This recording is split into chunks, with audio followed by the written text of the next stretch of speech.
$15. That's what they charge city folks for a piece of yellow plastic at the big stores. It comes in a colorful box, promises miracles, and smells like factory poison. You get home, hang it up, and 2 days later the plastic is covered in dust. The glue is shot, you've got 3 flies stuck by pure luck, and your house is still full of pests. They've sold you junk. And the worst part is you go back and buy another one the next month. You've forgotten how to use your hands and your head. You've let businessmen and their catalogs do your thinking for you. It's a lazy habit. Today we're doing things the old school way. We're making something that actually works. No plugs, no lights, no powdered poisons. No spending what you earn with the sweat of your brow. We're going to use $3 and the common sense my old friend Levi Miller taught me. He taught me this in his barn a long time ago. Levi was a plain man. An Amish man. He didn't read city books. He read the land, the weather, and the animals. Country folk understand something modern people forgot completely. Pests aren't beaten with expensive gadgets and flashing lights. Pests are beaten by using their own nature against them. Levi's worldview was harsh, but it never failed. His rule was simple. He said if creation sends you a plague, the remedy is right there in the soil. To eliminate an enemy, first you have to understand how they act. You have to know what they look for. Flies aren't smart. They don't think like we do. They are creatures of blind habit. They follow the smell of rot because it's the only thing they know how to do. If there's a smell, they go. Today you're going to learn how to use that blindness against them. No shortcuts, no inventions of your own. You're going to follow my rules exactly as I tell you. If you change a single step because you think you know better, you're going to fail. You'll end up with a useless jar in your yard. If you follow this to the letter, tomorrow morning you'll have a graveyard of flies. Listen closely. The first mistake people make when they build a homemade trap is the bait. They have this childish idea that flies like clean sweets. So they grab a container, fill it with water, and dump in a bunch of white sugar, sometimes honey, and they leave it outside. Do you know the only thing you're going to catch with sugar water? Bees. And the first rule of Levi's barn is sacred. Bees are taken care of because they work the land and feed us. Flies are crushed because they bring disease to the cows, the horses, and our table. If your trap kills a single bee, you're no good at this. The fly isn't looking for clean sugar. It's looking for what's rotting. It's looking for death, what's spoiling in the sun. It's built to find places where things already smell sour. That's where it lays its eggs. That's why store-bought powders fail. They try to mimic a smell you can get for free in your own kitchen.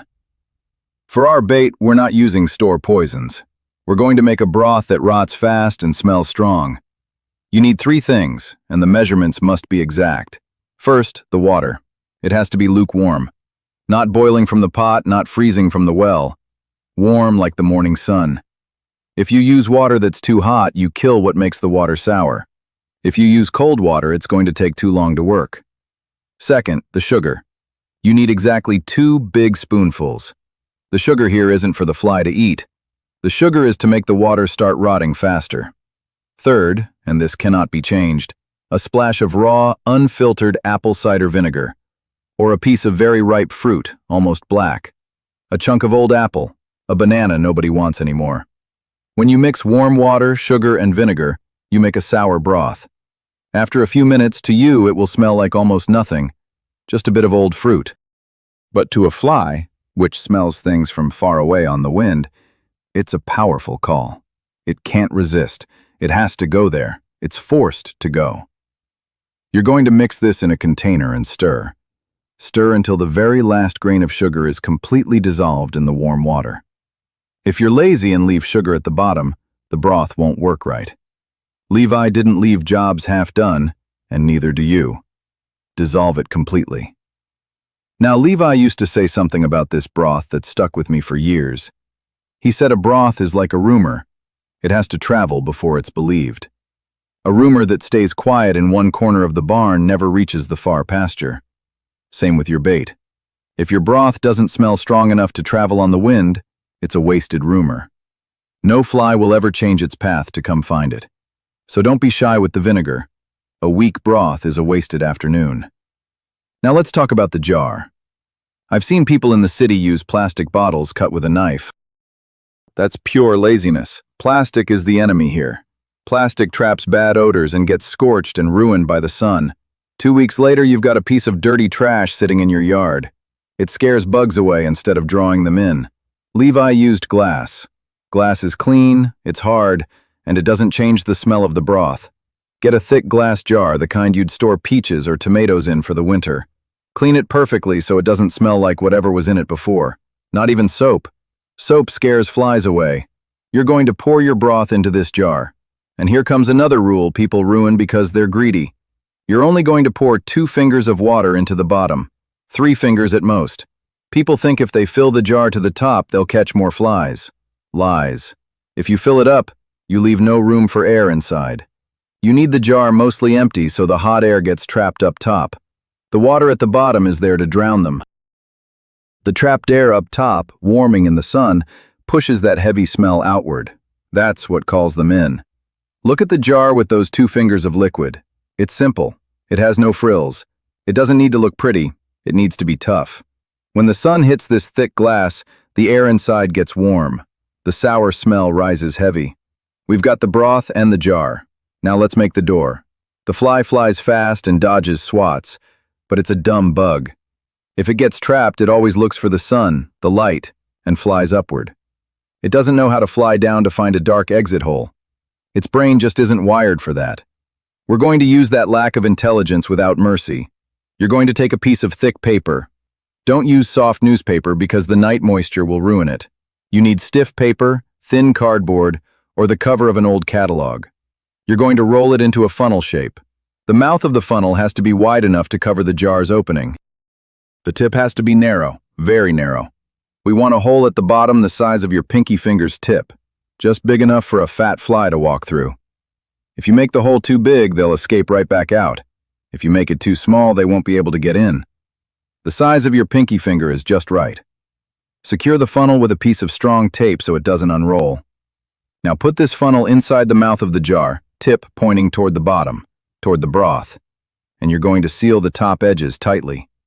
The joint between your paper funnel and the glass must be completely closed.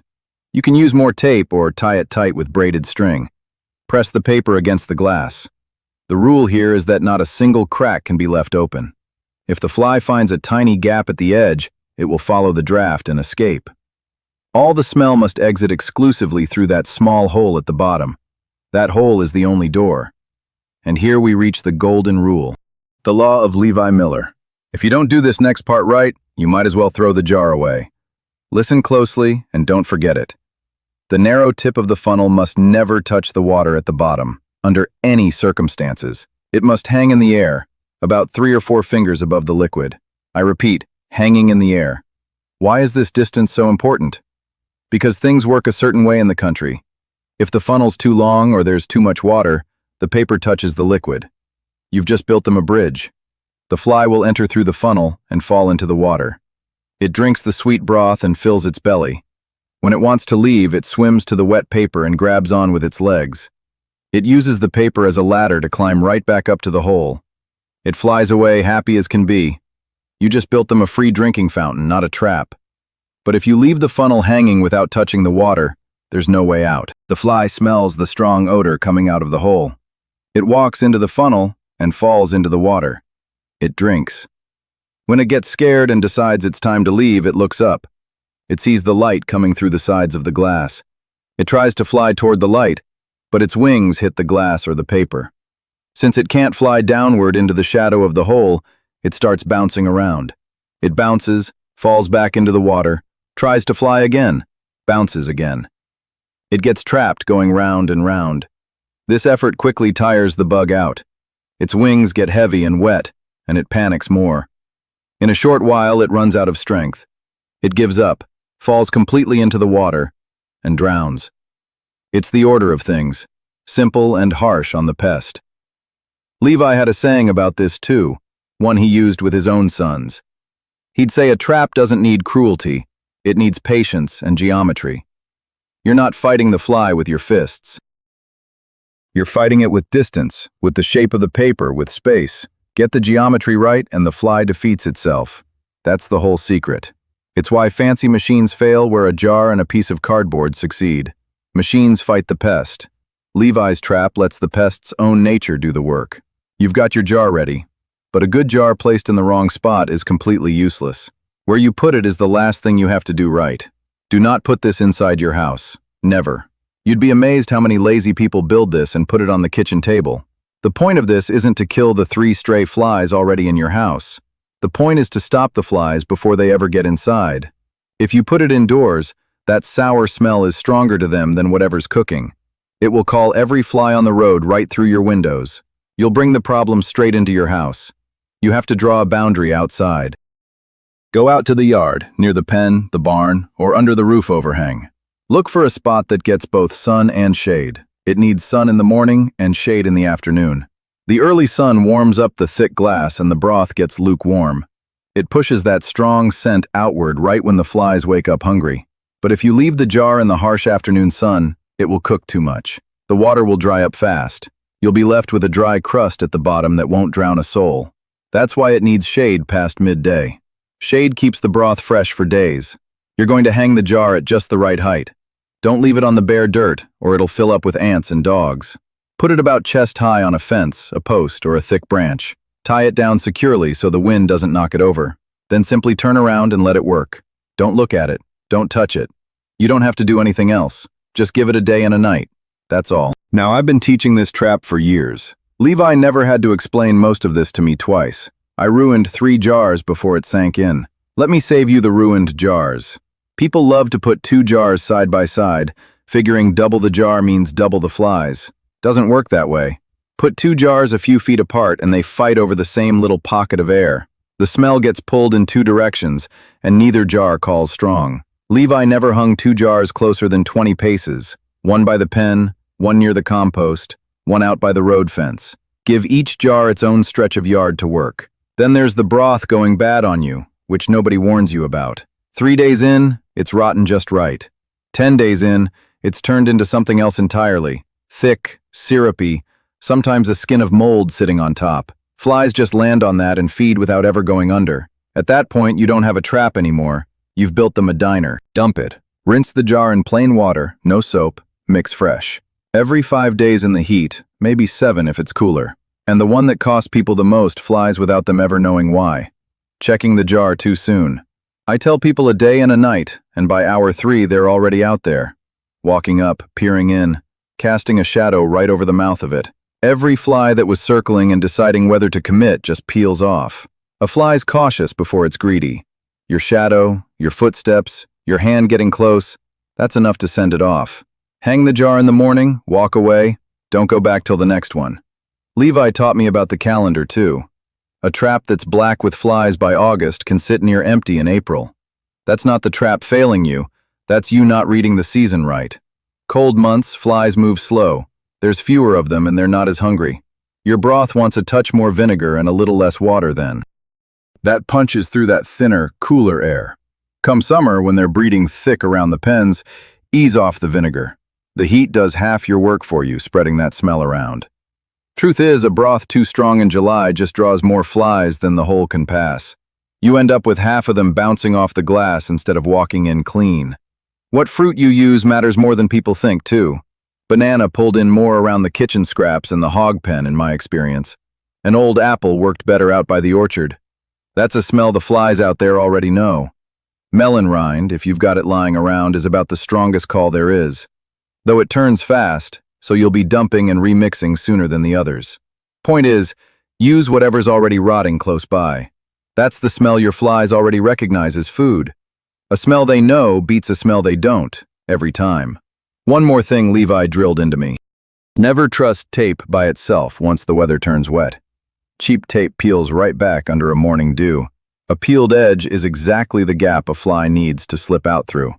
He always ran a second layer over it, a bit of twine or an old strip of cloth, tied snug where the paper met the glass.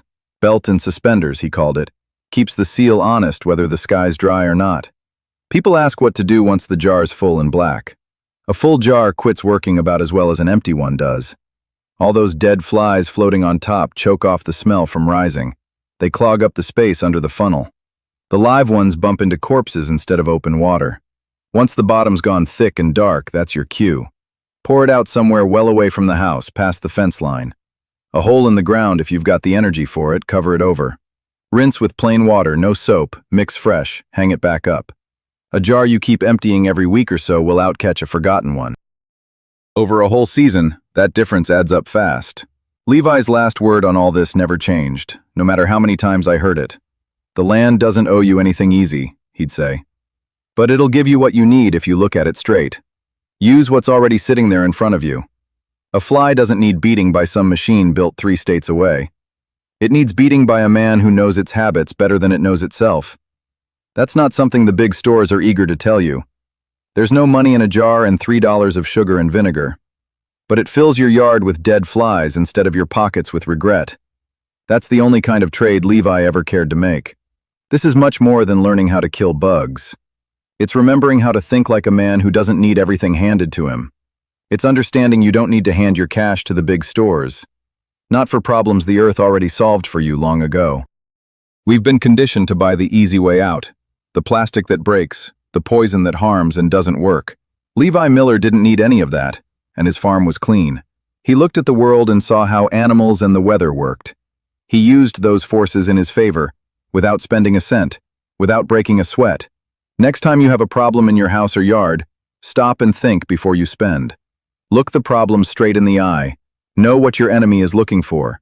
Use the intelligence God gave you. Make your trap today. Put Levi's old method to the test. And please, stop handing over what's yours to the city stores. Use your hands. Before I let you go, a few things people always come back and ask me. Little stumbles that make a man give up on a good method too soon. Caught plenty the first couple days, then nothing? 9 times out of 10, that's the broth gone past its prime, same as I told you. Sometimes it's just the wind.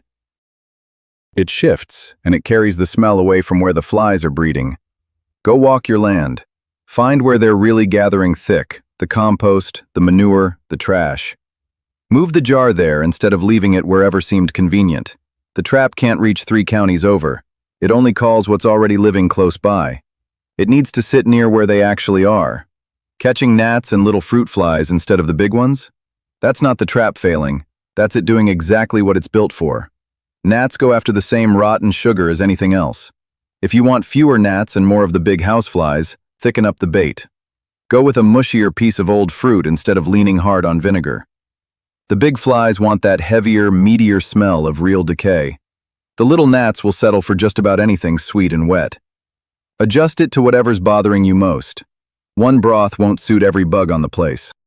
And ants. I get letters about ants climbing the post before a fly's shown up. Different pest, different weakness. Levi had his own separate tricks for them. The quick fix is a ring of grease smeared around the post below the jar. Lard, petroleum jelly, whatever you've got.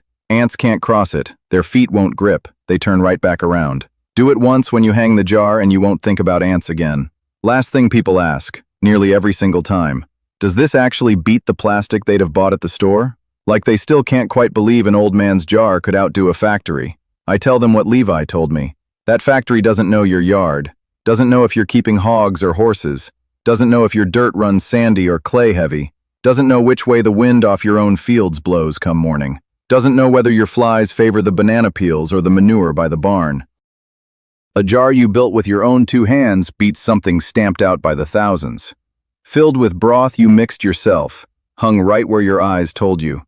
That beats a factory that's never once seen your land. I've watched it 40 years running. Black jars in Levi's yard, and empty plastic sitting on the neighbors' porches. Build it right, hang it where it needs to be, and let it sit. The land does the rest. It always has.